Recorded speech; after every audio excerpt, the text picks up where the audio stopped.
Hi, Michael. My name is Monica Constantino. It's very nice to meet you. Would you like a glass of water or do you need to use the washroom before we begin? No, thank you. I'm good. Okay, please feel free to let me know if at any point you need anything.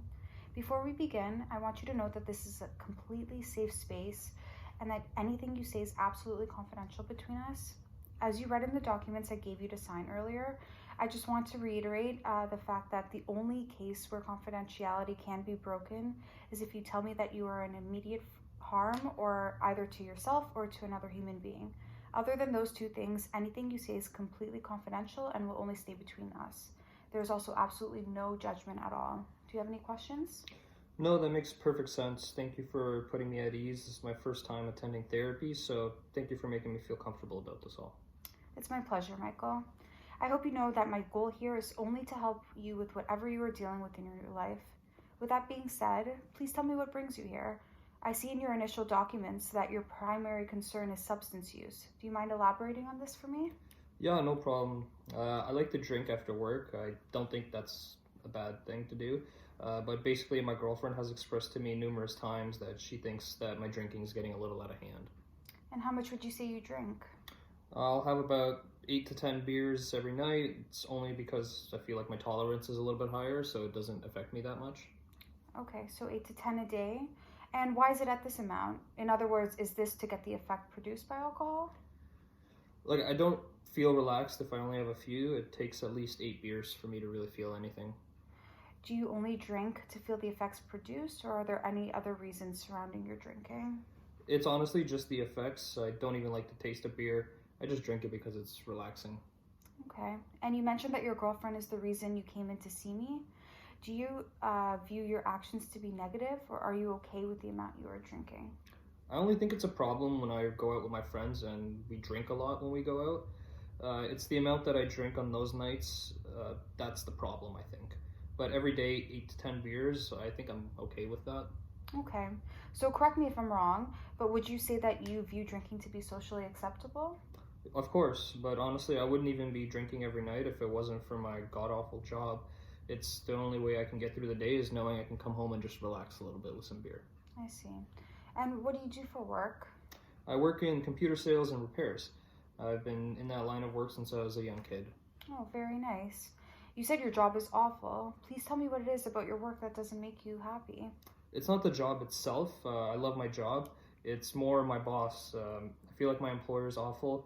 I'm only with this company because they pay very well, and I honestly feel like I've had the worst week possible, but that's nothing new from any other week. Okay.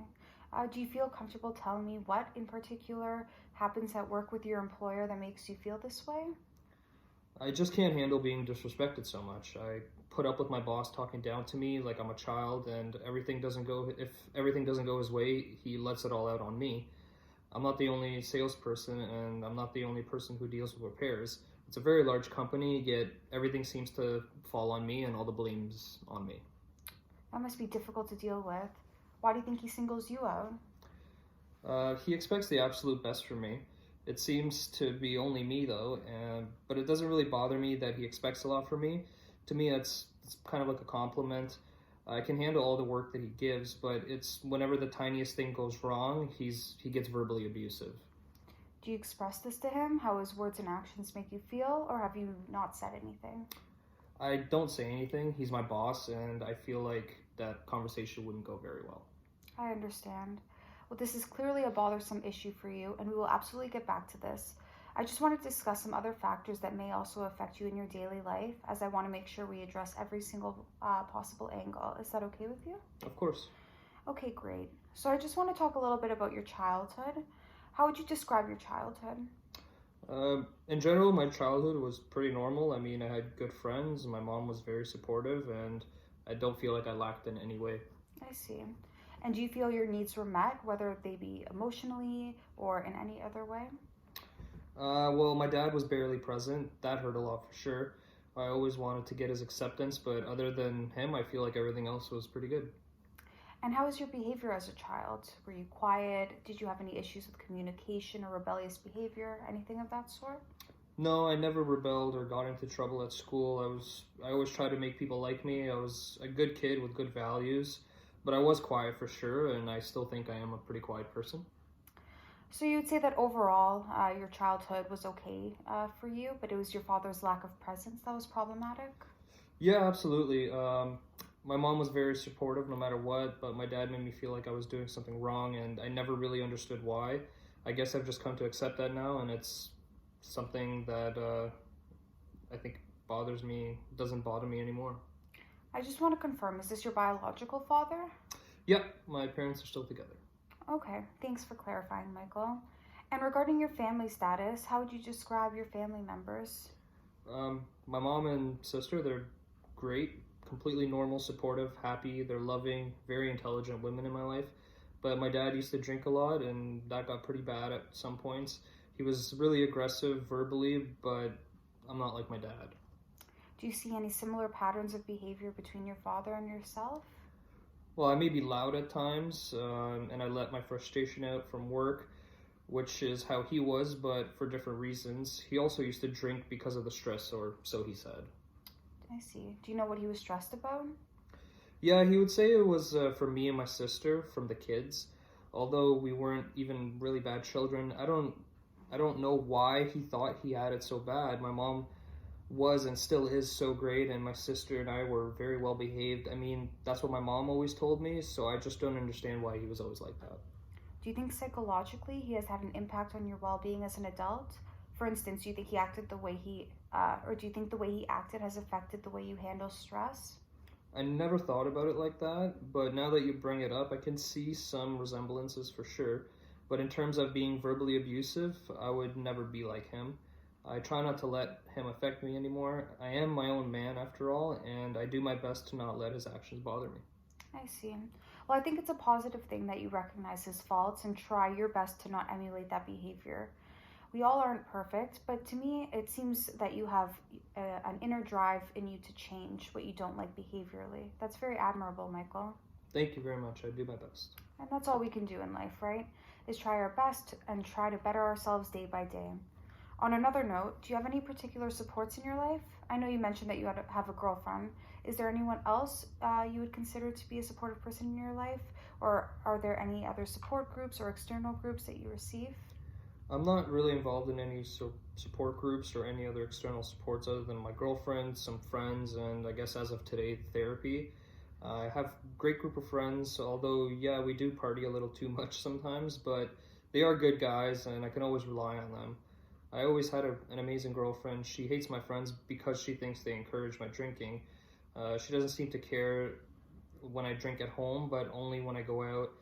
It makes me always have to choose one or the other, and it's getting a little tiresome feeling like I have to choose between my friends or my relationship. I see. That seems like it could be emotionally draining to be in that predicament, but I'm sure we can figure out a solution that makes both you and your girlfriend happy. Is the drinking the only reason that you think she has a problem with you going out with your friends? I think so. I know I said I get pretty drunk with my friends when we go out, but it's not like it's every time we go out, and she's had a problem with me drinking. If she had a problem with me drinking, I feel like she'd care about it when I drink at home, but she doesn't get mad, or at least it seems that way, and I just can't figure it out. I see. At the beginning of the session, you said that your girlfriend's concern about your drinking is the main reason why you are here today. Why do you think she cares so much about your drinking? Have you two discussed this? Not really. She just says it's problematic, and she tells me not to be like my dad in terms of the drinking. I know she cares deeply about me and only wants the best for me, but I just need us to find a balance because I can't handle her being upset over my drinking all the time. Of course. Well, it sounds like something needs to change, and I think gathering all this information will help us come to a resolution that will be in your best interest. Your girlfriend's feelings absolutely matter, as she seems to be a prime source of support in your life. However, my goal is for you to try and see things that are maybe problematic in your life in order for you to want to change them for yourself, not for others. Because hypothetically, if you didn't have friends or your family or your girlfriend, it is in your best interest to lead a healthy and happy life for yourself. And you're right, I always tend to put others before myself, and I think that's something I need to work on. I see. Well, it just shows that you are a genuine and caring person. However, prioritizing your health both mentally and physically is of great importance. Speaking of health status, how would you say your mental health status at the moment? I think my mental health is fine. I don't have any severe negative thoughts or anything like that. Okay. And have you ever had any issues with mental health diagnoses or severely negative thoughts? No, I've always been a pretty happy person. I do get depressed sometimes, very rarely, but I feel like that's usually when it's a negative event that happens in my life. So you wouldn't say that you experience feelings of depression at times in your life when everything external is seemingly satisfactory? No, only normal feelings of sadness when big things happen in my life, like a really bad breakup or a family member passing away. Right, which is completely normal. We are human after all, so to feel sadness is completely okay. And currently, just to clarify, how would you rate your mental well being? Poor, average, great, and why? Well, I've been feeling worse lately than I normally do or I have in the past. Recently, it's been my work. That's been affecting my mood a lot. Like I said earlier, my boss just doesn't seem to appreciate my work, and I'm sick of working for someone who treats me so poorly. And how would you say you deal with these negative emotions? Is it only through drinking or any other methods? Only through drinking. I've obviously told my girlfriend that I hate my boss, but I don't go into detail. I don't want to bring the stress home from work. I just want to go home and relax after a long day. I see. And socially, do you think it's acceptable to discuss your feelings to others in your life? I guess it's okay, but I don't really want to burden other people with my issues, even if they're my close friends or girlfriend. Well, hopefully, we can find a solution that eradicates the stress you are feeling as much as possible through healthy means of doing so. That'd be great. I'm really tired of feeling this way. I understand. And in terms of personality struggles, what parts of your personality do you think you have difficulty with? I'm very introverted. I don't feel comfortable talking to others very much and definitely don't like confrontation. I dealt with a lot of conflict with my dad as a child, so I don't like to cause any problems. Do you think your dad's behavior when you were a child has affected your ability to voice your opinions now? I never even made that connection, to be honest. I'm always nervous to say how I feel because I'm worried people will just reject me. Well, your early childhood attachment development does affect your behaviors in your adult life. For example, if you have an insecure attachment style, which is created in your early childhood, you would be likely to experience feelings such as dependence on others and fear of rejection. So that's definitely something we should explore. I didn't know that. Just out of curiosity, what are the factors you're looking at in order to try to resolve these issues I'm dealing with? That's a great question. There are many methods, but what I like to focus on are your psychological and biological history, as well as your social views. These factors are a significant part of you: your genetics, your DNA, the way you grew up, how others have impacted you, what you view to be the norm socially. All of these are very important in explaining the story of you, Michael. This is something we need to examine to see if anything can be biologically, psychologically, or even socially explained. But no need to worry, I'm here to help you in determining how we can go about resolving any of the issues that you may be struggling with. That would be great, and thank you so much. I mean, I've always felt the fear of rejection. I think that's why I get so frustrated at work because, on one hand, I hate how my boss treats me, but on the other hand, I just can't find it in me to say anything, and I'm worried I'll be fired. I understand. This is something that is clearly a big issue for you and is affecting your happiness, so we will work hard to find a solution for this. In terms of any issues with others, or in other words, any interpersonal issues, what would you say you struggle with in this department? Again, it's basically just that I don't really truly feel 100% comfortable around others. Even with my close friends and family, rejection is always a big worry for me. I find myself saying things only to appease others, even if I don't fully agree with them. Don't get me wrong, it's not like I don't act like myself or with my close friends or my girlfriend. I'm not a phony or fake person by any means, but I do find that I won't express exactly how I feel, and I don't know why. I know deep down that they love me, but I always have this fear that they will leave me or not accept me at some point. That's why I try to make sure that they're happy with me as often as possible. Perhaps this stems from your desire to be accepted by your father as a child. You say that he was always viewing you and your sister as troublesome, but you felt you were a good child. How do you feel about this potentially being a reason as to why you feel this inner need to make others happy with you? That would explain a lot. I'm surprised I actually haven't made that connection in my head. It's sometimes hard to look into your own life and examine it, but not to worry. I'm here to help you make connections that you may have not noticed before. And we will definitely figure out a way to ensure that you comfortably face these issues in order to be able to not hold this emotional burden anymore. That's all I want, honestly. I just want to be happy. I completely understand. And Michael, is there any history of trauma in your life? I know you mentioned issues with your father, so anything regarding him specifically or anything else that has caused trauma to you? I mean, I've had issues with my dad for my whole life. Even now, he doesn't seem to be pleased with me, but he was never physically abusive, but it was still trauma nonetheless. But I know of people who had it way worse than me, getting beat up by their parents, for example. I view that to be a severe trauma. I just don't feel like I just feel like I need to be a man and suck up my feelings regarding my dad because, yeah, his words and mannerisms hurt a lot, but I feel like it could have been worse.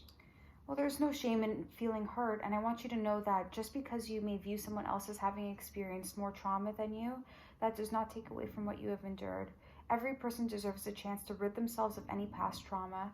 You deserve this chance just as much as those who you view to have dealt with more traumatic instances than yourself. If it was painful for you, it is completely okay to feel that way, and we just have to work on healthy ways to address those emotions. Okay, thank you, and I appreciate your help with that. It's my pleasure, Michael. As I said, I'm only here to help you. I just have a few more questions before the end of the session, okay? Okay. Are you on any medications? No, I don't take any medications, just Tylenol for headaches, but no prescription drugs. Okay. And importantly, any thoughts of actions or self-harm or any thoughts or actions of suicide, attempting suicide? No, I've never tried to hurt myself. Obviously, I've been upset before and hated the place I've been at in my life, but never thought, oh, I want to kill myself or I wish I wasn't alive. Okay. So just to clarify, have you ever had any thoughts of harming yourself or ending your life whatsoever? Definitely not. I think that's awful when people resort to that. I was always taught to put on a strong face and do whatever you have to do in this life, even if we aren't happy doing it. I guess that's why I'm still with this job. There is always a healthy way out of pain that you may be enduring. I want you to know that you can always contact me if you ever have any thoughts of that nature, okay? Thank you. I appreciate that. You're welcome. And have you ever been involved with any legal issues? No, I've never been arrested or anything of that nature. I've actually never even had a speeding ticket, and overall, I think I'm a pretty good citizen. I can see that, Michael. And I'm glad that you also realize that you are a good person. Everyone deserves to feel good about themselves. And lastly, what are your goals for our sessions and for your treatment overall? Well, I just want to be happy, and currently with my work predicament, I don't feel happy. That's completely understandable. And what do you think we can work on that will get you to that point of being happy with the way your life is going? Like what specific aspects in your life would you like to work on? Well, my girlfriend always seems to be disappointed with my drinking. I want us to have a strong relationship because she really means so much to me. And I'm nervous that she isn't fully happy with me. Also, finding out how I can avoid getting into the point of absolute belligerence when I go out with my friends. And lastly, and probably most importantly, now that you've pointed out the whole need to appease others because of how my dad treated me, I want to explore my entire relationship with my father and I. Those are great goals and definitely things I can help you with, Michael. Well, I appreciate you taking the time to talk to me. Until I see you next week, I have just one task for you. I would like you to make a list of all the similarities and differences between your father and yourself. Any that you can possibly think of, whether they be positive or negative traits. I just want you to list all the ones that you see yourself. Then we can go off that list and work from there to examine the relationship between how your father's actions have affected you throughout your life. Does that sound okay with you? Yes. Okay, great. I will see you next week, Michael. Please don't hesitate to contact me if you have any questions or concerns in the meantime. Thank you. You're welcome.